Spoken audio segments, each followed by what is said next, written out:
En stylisme, il n'y a pas forcément besoin de savoir dessiner parfaitement, comme par exemple dessiner une main aux Beaux-Arts.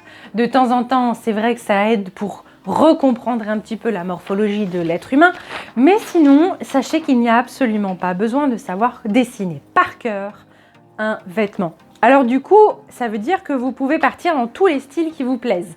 Néanmoins, il y a quelques petites choses à savoir avant et pour trouver votre style, je vous donne des conseils dans cette vidéo. C'est parti, on attaque.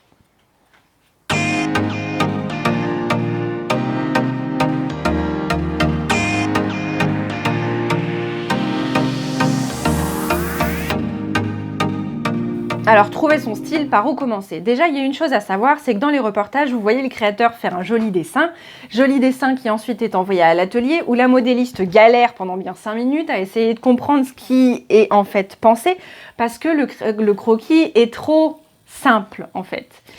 Mais c'est pas grave, parce que du coup, il rajoute des petites flèches en disant ça, c'est une largeur de 3 cm, ça, ce sera au niveau des épaules, etc. Et à la fin, on se comprend. Mais quand vous allez faire des croquis, la plupart de leur utilisation, ça va être soit pour montrer à vos fournisseurs, au lieu d'en parler pendant 10 minutes, de montrer plusieurs croquis avec les couleurs que vous allez choisir, etc., etc. Soit ça va être de dire, ok, donc moi je fais mes croquis pour trouver les vêtements que je veux faire et les vêtements que je ne veux pas faire quand vous êtes dans votre moment de créativité ultime et que vous voulez faire un tri en disant ça, ce débardeur, c'est pas dans la collection, ça ira pas, ça, c'est trop cintré finalement en y regardant. Donc bon, trouvez votre style, ça commence déjà soit par un crayon, soit par un ordinateur. Alors, on arrive au chapitre suivant. Quels matériels sont disponibles? On peut penser à la base, crayon, papier, gomme.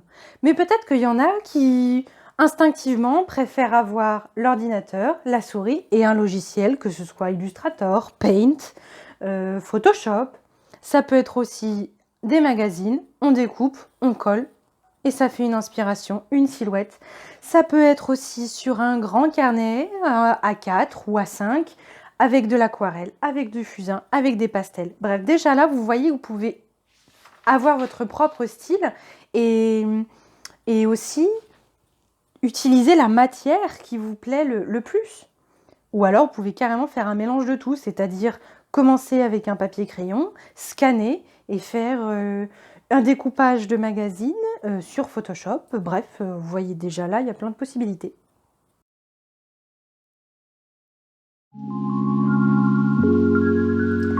La silhouette de base. Je saurais à peu près dessiner le corps humain, s'il le fallait. Mais je vous cache pas que j'ai un livre pour dessiner avec des détails de mains, de pieds, et je m'y réfère à peu près une fois de l'an quand j'ai un doute ou quand il faut vraiment faire un détail. Et mon défaut étant que je ne pratique pas assez le dessin. En fait, c'est comme le sport, le dessin. Si vous pratiquez pas régulièrement, le coup de main se perd et les bénéfices aussi peuvent se perdre un petit peu. Alors quand même, c'est pas grave, je continue et mon dessin n'est pas parfait, mais l'essentiel c'est de se faire comprendre par les autres quand on explique son idée. Par contre, j'ai 3 informations à vous donner. La première, je garde toujours en tête les proportions du corps. En stylisme, on utilise 8 têtes, c'est-à-dire que votre tête fait une unité et votre corps, lui, est composé de 8 unités. Et je me rappelle toujours de ça pour avoir les proportions. Maintenant, il y a des moments où ça m'énerve d'avoir 8 unités alors que le corps humain en dessin, on va dire non illustré, non stylisé, c'est en fait 7. Votre corps humain ne fait pas 8 têtes, il fait 7 têtes. Mais pour agrandir les croquis, pour faire des méga grandes silhouettes de femmes ou d'hommes, eh bien on rajoute l'équivalent d'une tête. Donc vous faites comme vous voulez, 8 têtes, 7 têtes, 6 têtes. Bon, l'essentiel c'est quand même de garder les proportions.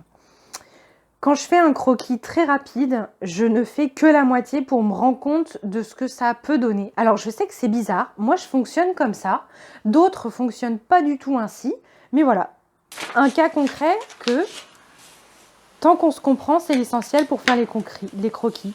Et je ne sais pas pourquoi, il y en a qui commencent par la tête, puis le cou en entier, puis les épaules à gauche et à droite, le buste pareil. Moi je ne sais pas pourquoi, d'instinct, je fais toute la symétrie d'un seul coup. comme vous voyez là sur la vidéo. C'est comme ça. La troisième info, c'est que bon, j'ai craqué récemment et j'ai acheté sur Fashionary des mini postures. Donc c'est 100 postures dans un petit paquet en fonction de ce que l'on veut. Plutôt maternité, plutôt plus size, plutôt ambiance cool, glamour, ou la posture d'une femme assise, ou alors un dessin technique, enfin que le buste pour qu'on puisse bien faire un zoom. Alors ce qui est dommage, c'est que ce sont que des formats pour des feuilles A4 ou quand c'est un carnet plus large que haut, alors que moi j'aime beaucoup faire en A4 ou même plus grand, mais c'est pas grave, c'est comme ça. Ça me va aussi très bien pour faire des croquis rapides, et je vous avoue que c'est pas du tout sponsorisé. Moi-même je les yeux depuis ce temps et je me disais ouais mais c'est un peu cher, etc. Mais en fait ça me simplifie la vie et au moins je peux avoir d'autres humeurs, parce qu'on arrive à l'autre étape, c'est que vous pouvez avoir des vêtements magnifiques, mais c'est comme les mannequins en vrai. Si la mannequin elle va pas, bah votre vêtement il sera pas forcément mis en avant. C'est la même chose sur votre dessin.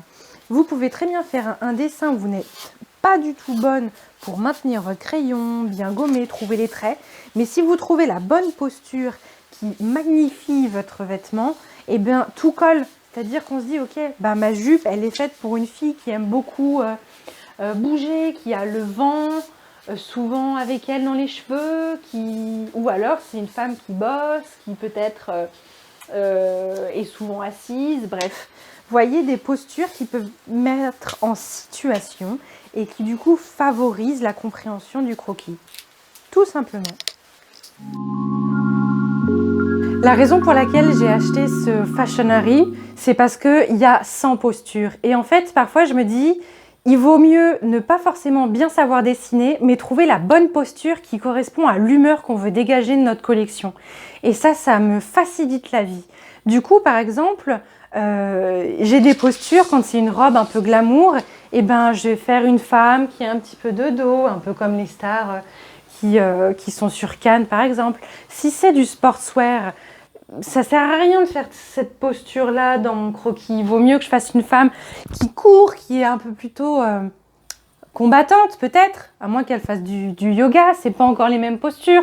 Donc, vous voyez, pour moi, les postures, c'est mieux que de savoir dessiner. Alors, si vous voulez vous exercer sur les postures, je vous invite à exagérer.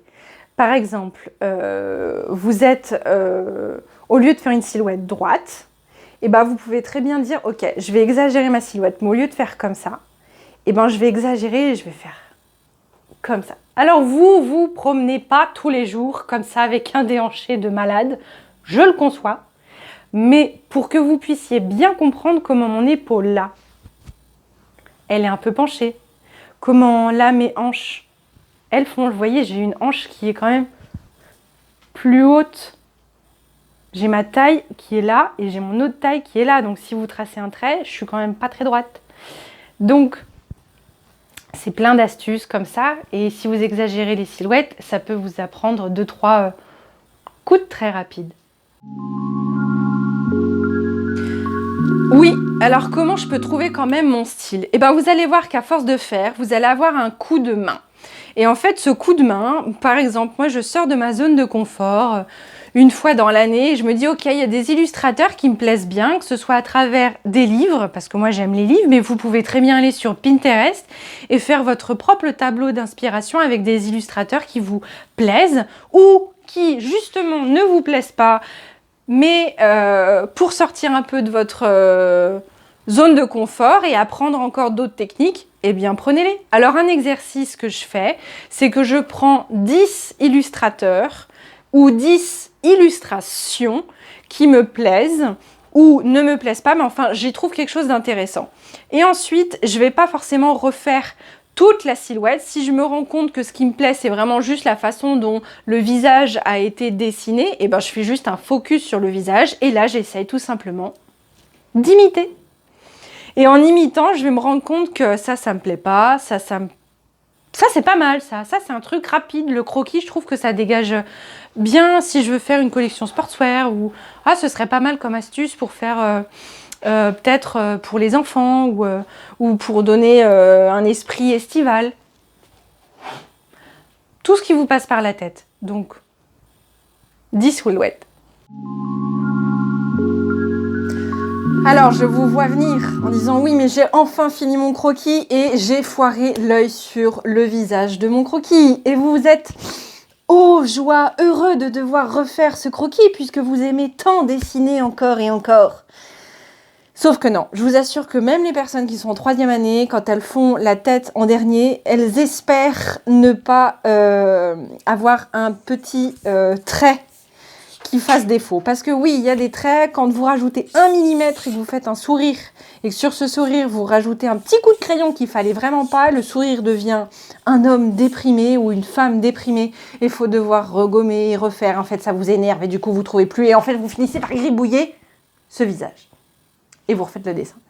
Alors, du coup, moi, ce que je fais, quand j'ai vraiment la flemme et que j'ai pas envie de me compliquer la vie, je fais un axe, comme ça, et un axe au niveau des yeux. Il n'y a rien de plus simple, c'est ce qu'on utilise aussi dans les croquis, dans les dessins des beaux-arts, etc.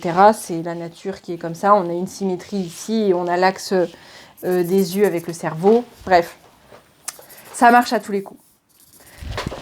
Par contre, ce que je peux vous dire, c'est éviter de mettre le grand chapeau de soleil. Ce fameux grand chapeau de soleil qui fait genre je suis une star à Cannes. Il faut qu'il y ait une raison pour mettre ce chapeau sur votre silhouette. Il faut que peut-être vous allez vendre des chapeaux aussi dans votre collection parce que c'est cohérent avec votre collection de maillots de bain, etc. Si vous voulez faire une casquette parce que c'est dans le style de votre collection, eh bien très bien, dessiner cette casquette, il n'y a pas de problème. Par contre, le pseudo chapeau qui casse un œil et qui fait genre mystère mode, on peut éviter.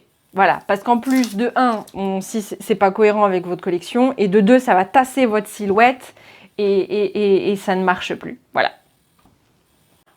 Bien, j'espère que vous avez appris au moins une chose dans cette vidéo. Si vous voulez faire des croquis et me les montrer, sachez que j'ai un Instagram qui est là, Pulpistache, tout simplement. Et puis, si vous voulez en savoir plus sur l'illustration, je vous invite à regarder mon autre vidéo qui est par là. Il y a déjà beaucoup de personnes qui y sont intéressées. C'est une de mes petites best viewers.